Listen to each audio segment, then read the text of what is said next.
আসসালামু আলাইকুম ওয়া রাহমাতুল্লাহি ওয়া বারাকাতুহু। অন্যরা কেন আছেন বেগুন গম আছেন নে হর্ষবাজারের বেগুন চলি আসেন পাল্লার। আল্লাহু আকবার, আল্লাহু আকবার, আল্লাহু আকবার কবীরা।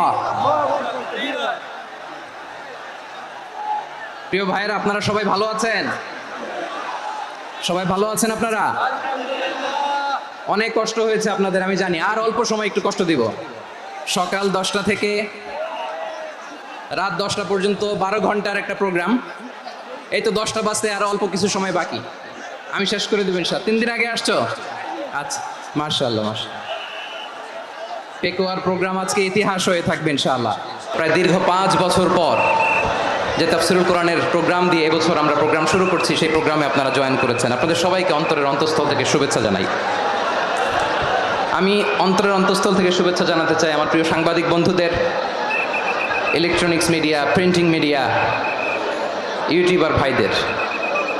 আজকে এই প্রোগ্রামের শান্তি শৃঙ্খলা নিরাপত্তার দায়িত্বে নিয়োজিত ছিল পুলিশ বাহিনী, বিডিআর বাহিনী, তারপরে র্যাব, দেশপ্রেমিক সেনাবাহিনী এবং পেকুয়ার ভলান্টিয়ার্স ভাইয়েরা, যারা যেভাবে আজকের প্রোগ্রামকে সার্থক করার জন্য আপনারা শ্রম দিয়েছেন, সময় দিয়েছেন, মেধা দিয়েছেন, উপস্থিত হয়ে প্রোগ্রামকে সার্থক করেছেন, আমি সবাইকে শুভেচ্ছা এবং মোবারকবাদ জানিয়ে শুরু করতে চাই। সম্মানিত ভাইয়েরা, আমাদের সময় হাতে খুব কম। বড় তাফসিল প্রোগ্রামগুলোর সবচেয়ে বড় ক্রাইসিস বা প্রবলেম হচ্ছে এখানে শোডাউন থাকে বেশি, ইউটিউবার থাকে বেশি, নিউজ কাভারেজ বেশি, কিন্তু মন খুলে প্রাণ খুলে নিঝুম নিস্তব্ধ একটা পরিবেশে কথা বলার যে সুযোগ, সেটা হয়ে ওঠে না। কিন্তু আমরা একটু কষ্ট করলে, একটু স্যাক্রিফাইস করলে এটা সম্ভব। আমি শুরুতে হাত জোর করে আল্লাহর ওয়াস্তে আপনাদেরকে চুপ থাকতে বলেছি। কোনো ভলান্টিয়ার্স আপনাকে বলবে না, একজন আরেকজনকে বলবে না, একে অন্যকে বলার দরকার নাই, থামো সরো, জায়গা নাই, কিছু বলার দরকার নাই। শুধু চুপ থাকতে হবে মেহেরবানি করে কয়েকটা মিনিট। আল্লাহর ওয়াস্তে যদি মেহেরবানি করে চুপ থাকতে পারেন, কয়েকটা কথা শেয়ার করবো ইনশাআল্লাহ। এইদিকে চুপ হয়ে গেছে মাশাআল্লাহ, এই দিকটাতেও। আল্লাহর ওয়াস্তে ধাক্কা ধাক্কি, জায়গা না হলে পেছনে চলে যাও। আমাকে দেখা লাগবে জরুরি না তো, এলইডি আছে, ওখানেও দেখা যাবে, ওখানে চলে যাও। ধাক্কা ধাক্কি করে ঘেমে ঘরমাক্ত হয়ে কি একটা কঠিন অবস্থা। শীতের সিজন মনে হয়, আমি তো ঘামতেছি। হ্যাঁ, ফ্যানটা বাড়াই দিতে হবে, ঘামতেছি টোটালি। র্যাবের ভাইয়েরা কি পরিমাণে কষ্ট স্বীকার করেছে আমাকে এখানে উঠাতে, যে এটা বলে বোঝানোর মতো না। তো আমাদের দেশের ভাইয়েরা ইমোশনাল, আবেগী, অনেক আবেগ দিয়ে অনেক কিছু আমরা হারাই, ভুল করি, আমরা বুঝি না। লং রানে আমরা চিন্তা করতে পারি না। একটা নিঝুম নিস্তব্ধ পরিবেশ যদি দেয়া যেত, কথা বলতে পারতাম, লক্ষ লক্ষ কোটি কোটি মানুষ, আর পৃথিবীর মানুষ এটা শুনতো, মানুষের মন মস্তিষ্ক চিন্তা মননে পরিবর্তন আসতো। কিন্তু ধাক্কাধাক্কি করে আসতে আসতে আমাদের মাইন্ড ডিস্টার্ব হয়ে যায়। কিছু বুলেট পয়েন্ট সাজিয়ে নিয়ে আসছে, যেটা বলবো এটা ব্রেন থেকে হারিয়ে যায়, আর মনে রাখতে পারি না। জান নিয়েই তো টানাটানি, আমি মনে রাখবো কি? জান নিয়ে টানাটানি। তো যদি আমরা প্রতিটা বড় বড় পাবলিক ইভেন্টে যদি এরকম করি, আমাদের পক্ষে কি আর ময়দানে কথা বলা সম্ভব হবে? বাধ্য হয়ে পরে ফেসবুকে ঘোষণা দিব যে আমি আর তাফসির মাহফিলে নাই, আমি মসজিদের হালাকা করব, 20 জন নিয়ে আমি দাওয়াতি কাজ করব, যথেষ্ট, গুড ইনাফ। এটাই আপনারা চান নাকি? এটাই চান? তো একটু মেহরবানি করে চুপ করা যাবে না? জায়গা না হলে পেছনে চলে যান, কিন্তু যারা থাকবেন চুপচাপ, আওয়াজ করা যাবে না। আল্লাহর ওয়াস্তে, আল্লাহর ওয়াস্তে অনুরোধ করার পরে যদি এটা ভায়োলেট করেন, জবাব দিতে হবে আল্লাহর কাছে। খবরদার, আল্লাহর ওয়াস্তে বলেছি, আওয়াজ করা যাবে না। ভাইয়েরা, এইভাবে আলোচনা করা যায় না, মেহরবানি করে আওয়াজ করবেন না। আমার দিকে তাকান। আজকে যে টপিকটা নিয়ে আমি আপনাদের সামনে কথা বলবো, সেটা হচ্ছে আমাদের ধর্মীয় জীবনে, সামাজিক জীবনে, রাষ্ট্রীয় জীবনে ঐক্যবদ্ধ থাকার গুরুত্ব। The importance of unity in our life. আমরা ঐক্যবদ্ধ থাকতে চাই কি চাই না? এই আপনাদের গলার আওয়াজ। আমরা ঐক্যবদ্ধ জীবনযাপন করতে চাই কি চাই না? চাই। ঐক্যের কোনো বিকল্প নাই। গত 50 বছর তো দেখেছি এই ডিসইউনিটি, অনৈক্য, বিভেদ, বিচ্ছিন্নতা আমাদেরকে কোথায় নিয়ে গিয়েছে। এই যে দেখেন, কিছুদিন আগে আমাদের বর্তমান নেতা ডক্টর ইউনূস, উনি সব রাজনৈতিক নেতৃবৃন্দদেরকে ডেকেছেন একটা ইস্যুকে কেন্দ্র করে। তার মানে গোটা বাংলাদেশ এক হয়ে গিয়েছে, আমরা সবাই উদ্বেলিত হয়েছে, উচ্ছ্বসিত হয়েছে, ঠিক কিনা বলেন? রাজনৈতিক নেতাদেরকে ডেকেছেন উনি, আমরা এক হয়েছি। এরপরে ধর্মীয় অঙ্গনের যে লিডাররা, বিভিন্ন ধর্মের, শুধু মুসলিম না, সবাইকে ডেকেছেন, আমরা ঐক্যবদ্ধ হয়েছি। এটাকে বলে ন্যাশনাল ইউনিটি, জাতীয় ঐক্য। যে কোনো ধরনের কনস্পাইরেসি, ষড়যন্ত্র, আধিপত্যবাদ মোকাবেলায় জাতীয় ঐক্যের চেয়ে মোক্ষম হাতিয়ার আর নাই। আমাদের একটা প্রতিবেশী দেশ আছে, আমরা আমাদের দেশ নিয়ে যত ভাবি তারা তার চেয়ে বেশি ভাবে। কথা বুঝতেছেন না? আরো ভেঙে বলতে হবে। আমরা আমাদের দেশ নিয়ে যত উদ্বিগ্ন, এদের আরো টেনশন বেশি। বলেন আমাদের দেশে শান্তি আছে না নাই? আমরা হিন্দু মুসলিমে কখনো দাঙ্গা লাগে? আসতে বলেন কেন লাগে? ওদের পূজা পার্বণে আমাদের মাদ্রাসার ছেলেরা যে পাহারা দেয়, চিল্লায় বলেন ঠিক কিনা? আমাদের তাফসির মাহফিলের সময় ওরা ডিস্টার্ব করে, ঢোল বাজায় না। ওদের পূজা পার্বণের সময় আমাদের তাফসির মাহফিলের ডেট হলে আমরা চেঞ্জ করে দেই। সুবহানাল্লাহ, কি সাম্প্রদায়িক সম্প্রীতির রোল মডেল। আর ওই বাংলাদেশের ব্যাপারে তারা অনেক ডিসইনফরমেশন ছড়াচ্ছিল। ভারতের অনেকগুলো গণমাধ্যম, আমি জেনারেলাইজ করব না, আমাদের প্রতিবেশী দেশের সব গণমাধ্যমকে আমি দোষ দিতে চাই না, অনেকগুলো গণমাধ্যম তারা ডিসইনফরমেশন শেয়ার করেছে। ডিসইনফরমেশন আর মিস ইনফরমেশনের পার্থক্য আছে। মিস ইনফরমেশন না জেনে ভুল বুঝে একটা মিথ্যা বা ভুল তথ্য ছড়িয়ে দেয়া, এটার ক্ষমা আছে, এটার কি আছে?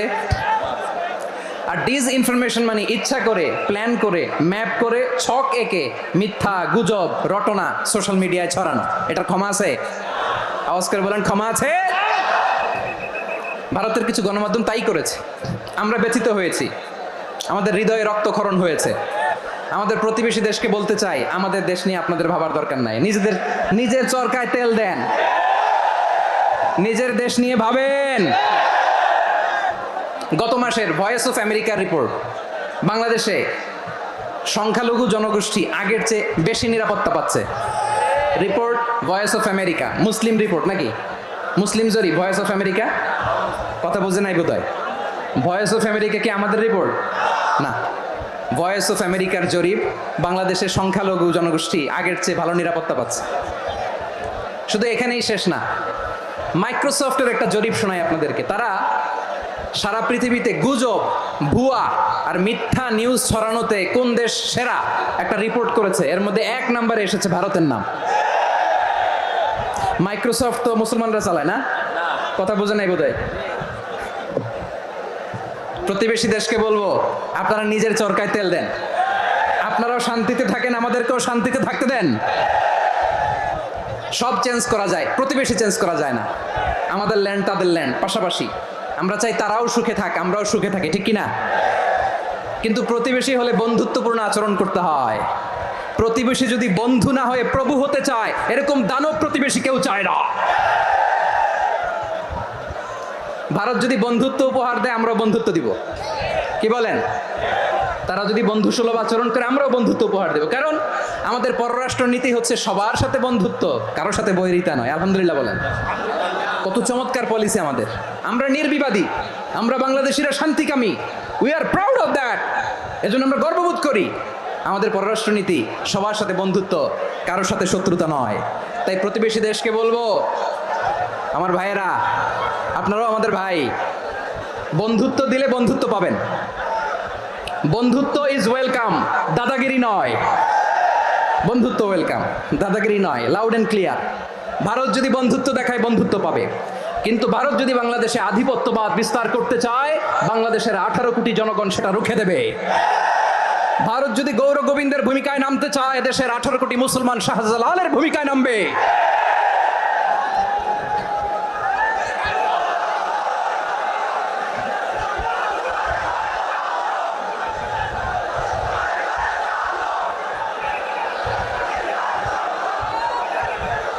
প্রিয় ভাইয়েরা, আমরা বন্ধুত্বে বিশ্বাসী, শত্রুতায় নই, ঠিক কিনা বলেন?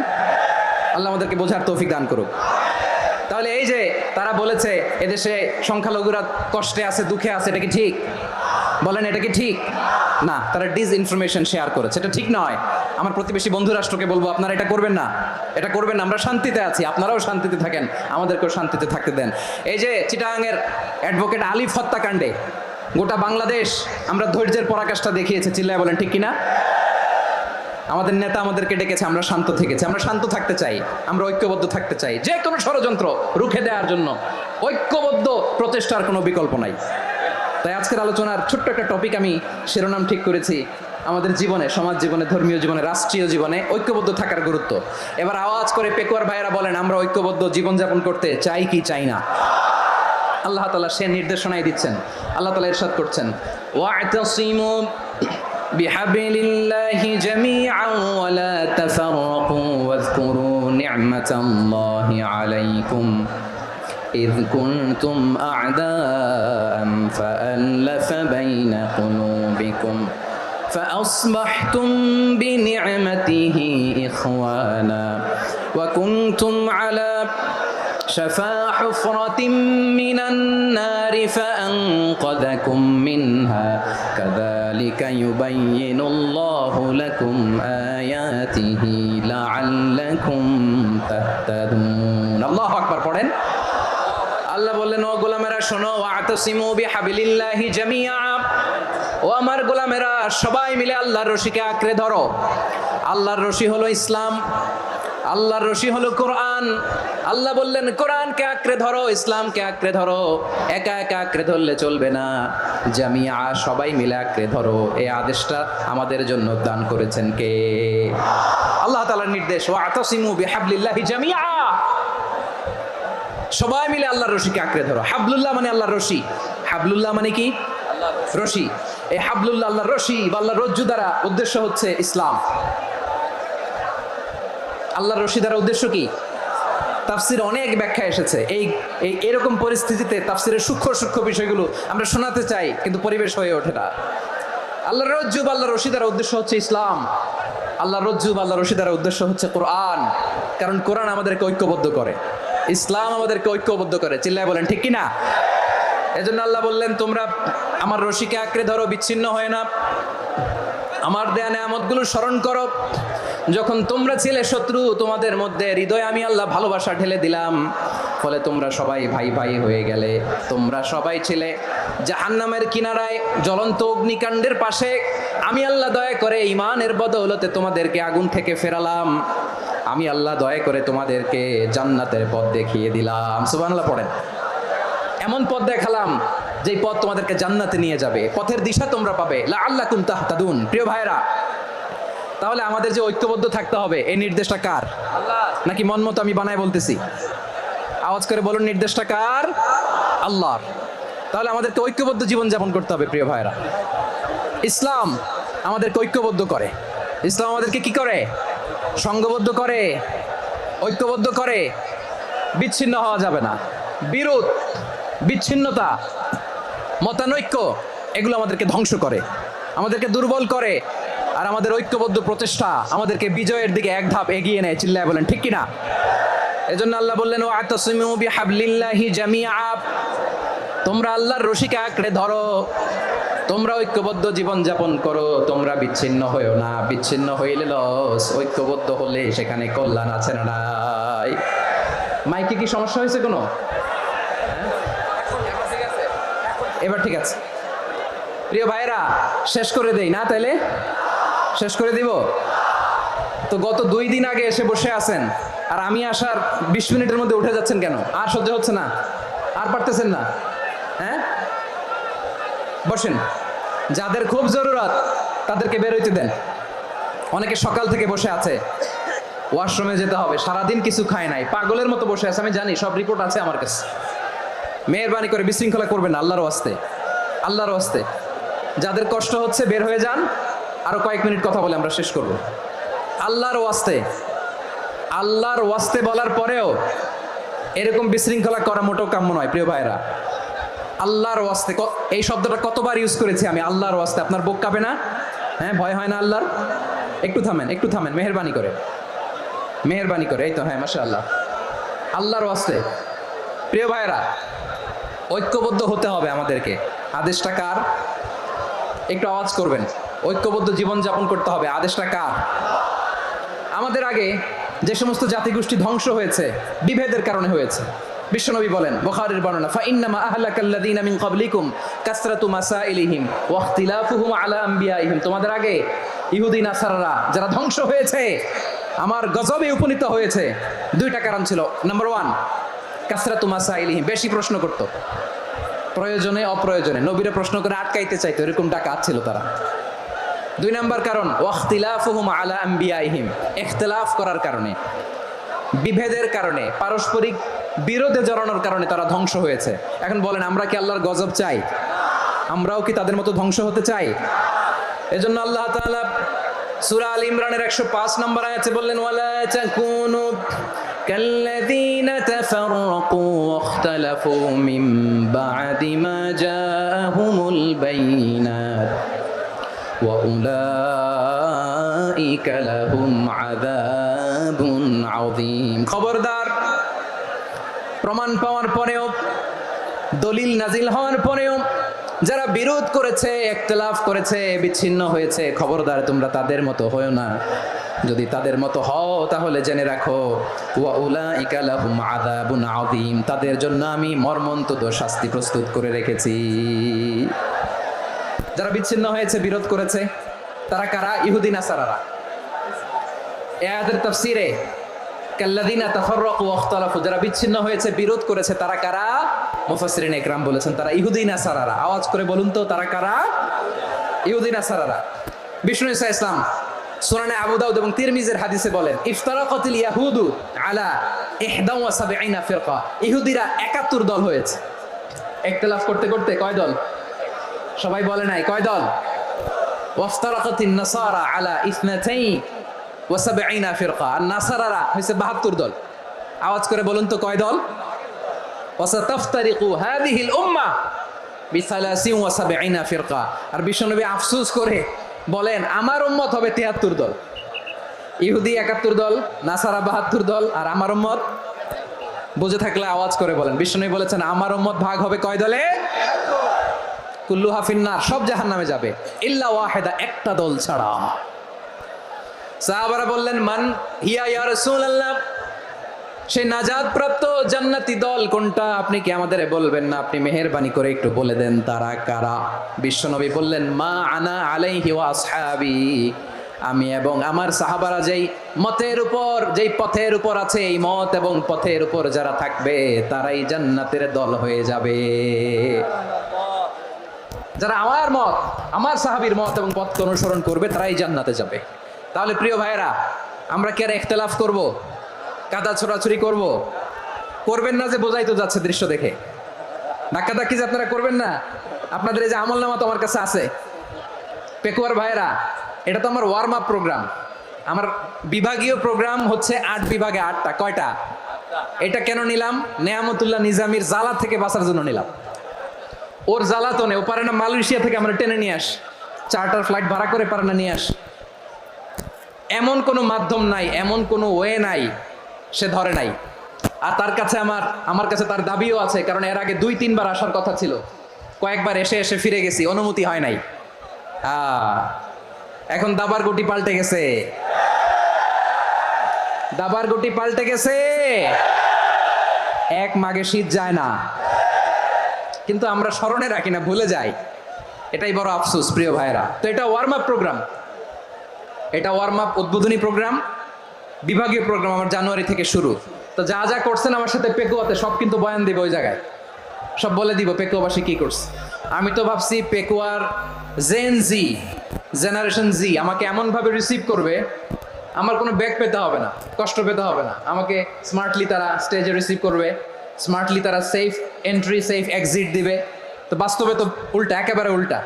আমি জানি জায়গা নাই, ওই যে দেখছেন উত্তর রেডিয়াস। আমি জানি যে ধারণ ক্ষমতার অনেক বেশি লোক হয়ে গেছে, এটা আমি জানি। ভালোবাসা কোনো আইন কানুন দিয়ে মাপা যায় না, এটা আমি জানি। এটা যে ভালোবাসার বহিঃপ্রকাশ, এটাও আমি বুঝি। ভালোবাসাকে আটকায় রাখা যায় না। এটা যে ভালোবাসার অগ্নি স্ফুলিঙ্গ, এটারে কোনো কিছু দিয়ে দামায় রাখা যাবে না, এটা আমি টের পাই। এজন্যই মনকে বুঝতে যেটা ভালোবাসা। মেহেরবানি করে অল্প কয়েকটা মিনিট একটু সুশৃঙ্খল আমার সাথে থাকতে হবে, আল্লাহর ওয়াস্তে, আল্লাহর ওয়াস্তে। প্রিয় ভাইরা, তাহলে আমরা ঐক্যবদ্ধ জীবনযাপন করতে চাই, ঠিক কিনা বলেন? এবার বলেন ঐক্যের ভিত্তি কি? আমরা যে ঐক্যবদ্ধ হব কিভাবে? সবাই বলে ঐক্য চাই, ঐক্যবদ্ধ হতে চাই। ঐক্যের ভিত্তি কি বলেন? ঐক্যের ভিত্তি হচ্ছে তাওহীদ। আওয়াজ করে বলতে হবে সবাই, ঐক্যের ভিত্তি কি? যেই বলবে লা ইলাহা ইল্লাল্লাহ, ও আমার ভাই, তার জন্য আমার হৃদয়ে দরদ, মায়ামাখা দরদ, ভালোবাসা আছে না নাই? তাওহীদ। এই মুসলিম উম্মার ঐক্যের ভিত্তি তাওহীদ। পেকুয়ার ভাইরা মনে রাখেন, মেসেজগুলো মনে রাখেন। মুসলিম উম্মার ইউনিটি, ঐক্য, এটার ভিত্তি হচ্ছে তাওহীদ। যেই পড়বে লা ইলাহা ইল্লাল্লাহ, সে আমার কি? এজন্য বিষ্ণুই বলেন, মান ক্বালা লা ইলাহা ইল্লাল্লাহ, যে ব্যক্তি বলবে লা ইলাহা ইল্লাল্লাহ মুখলিসান মিন কলবিহি, অন্তর থেকে যে পড়বে লা ইলাহা ইল্লাল্লাহ, দাখালাল জান্নাহ, সে জান্নাতি হয়ে যাবে। সুবহানাল্লাহ বলেন। যেই পড়বে লা ইলাহা ইল্লাল্লাহ, সে কই যাবে? জান্নাতি হয়ে যাবে। তো এখন আমার সব ভাই যারাই লা ইলাহা পড়ছে জান্নাতে যাক, চাই কি চাই না? নাকি আপনি শুধু একাই জান্নাতে যেতে চান? একাই যেতে চান? জান্নাতে একা আমি যাব না তো ভাই, তোমাকেও জান্নাতে দলে নিতে চাই। সবাই বলেন, জান্নাতে একা আমি যাব না তো ভাই, তোমাকেও জান্নাতে দলে নিতে চাই। আমাদের জান্নাতের দল ভারী হোক, আমরা চাই কি চাই না? যেই বলবে লা ইলাহা ইল্লাল্লাহ, ওই আমার ভাই, সে জান্নাতে যাক, এটাও আমি চাই। ঠিক কি না? নাকি সবাইরে জাহান্নামে পাঠাইয়া খালি আপনি জান্নাতে ঢুকবেন? আচ্ছা বলেন, সব গেছে জাহান্নামে, আপনি একা জান্নাতে, ওই জান্নাতে ভাল লাগবে আপনার? আকল খাটান। সব জাহান্নামে গেছে, যান। এ কাফের, ও জালেম, ও নাস্তিক, সব গেছে জাহান্নামে, আপনি একা জান্নাতে, ওই জান্নাতে ভাল লাগবে? জান্নাতে আমি একা যেতে চাই না, আমার জান্নাতের দলকে আমি ভারী করতে চাই। চিল্লায় বলো ঠিক কি না? যারাই বলবে লা ইলাহা ইল্লাল্লাহ, তারা আমার ভাই। বিশ্বনবী এই কথাটার আরো চমৎকার ব্যাখ্যা করেছেন।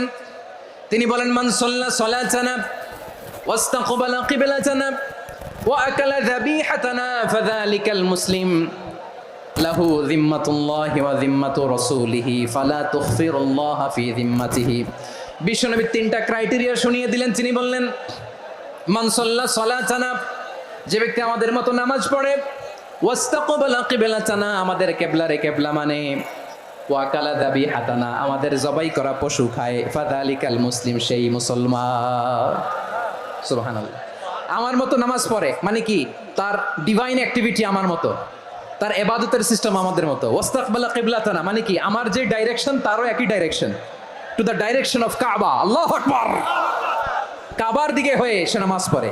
আমার ডাইরেকশন, তার ডাইরেকশন, আমার ডেস্টিনেশন, তার ডেস্টিনেশন এক। ওয়াকালা যাবিহাতানা, আমার জবাই করা পশু খায়, সেই মুসলিম। সেই মুসলিম। লাহু যিম্মাতুল্লাহি ওয়া যিম্মাতু রাসূলিহি, তার জন্য রয়েছে আল্লাহর জিম্মা, রাসূলের জিম্মা। ফালা তুখফিরুল্লাহা ফি যিম্মাতিহি, আল্লাহর জিম্মাদারির তোমরা খেয়ানত করো না। তার মানে তোমার মুসলিম ভাইরে অমুসলিম বলো না, তার জান মালের কোনো ক্ষতি তুমি করতে পারবা না। সুবহানাল্লাহ বলেন। তাহলে ঐক্যের ভিত্তি বিশ্বনবীর কথা থেকে, মুখনিসৃত পবিত্র কথা থেকে আমরা পেলাম। আমার আঙ্গুলের দিকে তাকিয়ে আওয়াজ করে বলো পেকুয়ার ভাইয়েরা, ঐক্যের ভিত্তি কয়টা? আওয়াজ করে বলো কয়টা? ঐক্যের ভিত্তি হবে যে তাওহীদ, এটার ব্যাখ্যা তিনটা বলেছেন বিশ্বনবী। এক নম্বরে, যে আমাদের মতো নামাজ পড়ে, যে আমাদের কেবলারে কেবলা মানে, যে আমাদের জবাই করা পশু খায়, সেই মুসলিম। সেই কি? মুসলিম। সে আমার ভাই। তার সাথে আমার কোনো বিরোধ আছে? কথা বলো পেকুয়ার ভাইরা, বিরোধ আছে? কোনো বিরোধ নাই, কারণ আমরা এক উম্মাহ, আমরা সবাই এক উম্মাহ। সবাই আওয়াজ করে আমার সাথে বলেন তো, এক উম্মাহ। এগুলো মুখস্থ করতে হবে আমাদের। আওয়াজ করে সবাই বলো, কেউ বাকি থাকবে না, বলো এক উম্মাহ। রব্বুল আলামিন বলেন, ইন্না হাযিহি উম্মাতুকুম উম্মাতান ওয়াহিদাতান, ইন্না হাযিহি উম্মাতুকুম উম্মাতান ওয়াহিদাতান ফাআনা রাব্বুকুম ফা'বুদুন। নিশ্চয়ই তোমাদের এই উম্মাহ হচ্ছে এক উম্মাহ। উম্মাতান ওয়াহিদা, এক উম্মাহ। আমি তোমাদের এক রব, আমি এক আল্লাহর ইবাদত করো, আমি ছাড়া কারো ইবাদত করো না। আদেশটা কার? তাহলে আমরা সবাই মিলে কয় উম্মাহ? এই যে এই ভাইরা, এই তোমরা যে ঢিলাঢিলি করতেছ আমি দেখতেছি না। আমি বলছি না ও মারছে, ওর দোষ, এগুলো বলা যাবে না। বলছি তোরা দেখাচ্ছ কেন? তুমি তো আমার দিকে তাকাবা। তোমার পানি মারলেও আমার দিকে তাকাবা, তোমার আঘাত করলে তুমি আমার দিকে তাকাবা। তোমাদেরকে তো এই দায়িত্ব দিয়েছিলাম। এদিকে কিয়ামত হয়ে যাবে কিন্তু ঘাড় নড়বে না। আমি তো ওই অডিয়েন্স চাই। তো ধাক্কাধাক্কি করলে হবে? যখন জিজ্ঞেস করব বাঘের মতো উত্তর দিবা, আর বাকি সময় খরগোশের কানের মতো কান খাড়া করে আমার দিকে করে রাখবা। রাজি আছো? তাহলে আমরা সবাই এক উম্মাহ। কয় উম্মাহ? নাকি দুই উম্মাহ? আওয়াজ করে বলো, কয় উম্মাহ?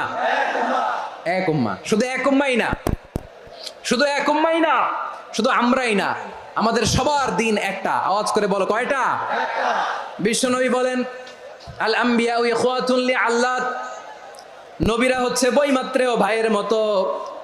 উম্মাহাতুহুম শাত্তা ওয়া দীনুহুম ওয়াহিদ, নবীরা হলো বৈমাত্রেয় ভাইয়ের মতো। অর্থাৎ নবীদের মা ভিন্ন, বাবা এক, মানে নবীদের শরীয়ত ভিন্ন, কিন্তু দিন একটা। আমাদের দিন কয়টা? আমাদের প্রভু এক, এক নবীর উম্মত, জীবন বিধান এক, ওই শিবানী কোরআন। আমাদের প্রভু এক, এক নবীর উম্মত, জীবন বিধান এক, ওই শিবানী কোরআন। তবে কেন এক নও হে মুসলমান, এক হও করিয়া হবান। বাইতুল্লাহ এক, আওয়াজ করে বলো, আমাদের বাইতুল্লাহ কয়টা? বাইতুল্লাহ এক, মাদিনা শরীফ এক, ওহুদ পাহাড় এক, বদরের মাঠ এক। একটা তো জীবন আর মরণ যে একটাই, একসাথে মিলে মিশে একটাই প্রাণ। তবে কেন এক নও